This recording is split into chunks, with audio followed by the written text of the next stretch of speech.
Hello नमस्ते प्रणाम। आप सब कैसे हैं? मैं आशा करती हूँ कि आप लोग अच्छे होंगे। मैं शिवभक्त उर्मिला देवी अपने यूट्यूब चैनल में आप सभी का स्वागत करती हूँ और करती ही रहूँगी। फिर से मैं सर्वगारी गीत गाना जरूर पसंद आए तो लाइक सब्सक्राइब शेयर जरूर कीजिए और कमेंट में जरूर बताइए मेरे गीत आप लोग कैसा लगा प्लीज़।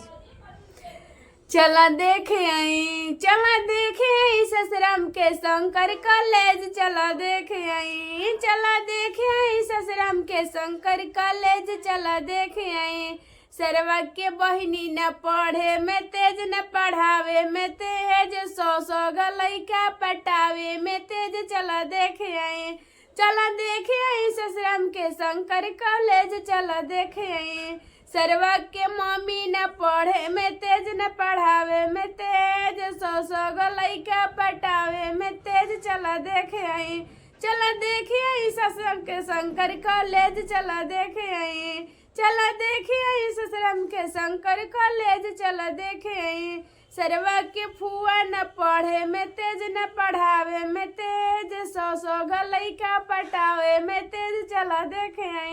चला देखे आई ससुराम के शंकर कॉलेज। चला देखे आई ससुराम के शंकर कॉलेज। चला देखे आई सरवा के बीबी न पढ़े में तेज न पढ़ावे में तेज। सौ लइका पटावे में तेज। चला देखे आई ससुराम के शंकर कॉलेज। चला देखे आई ससुराम के शंकर कॉलेज। चला देखे आई।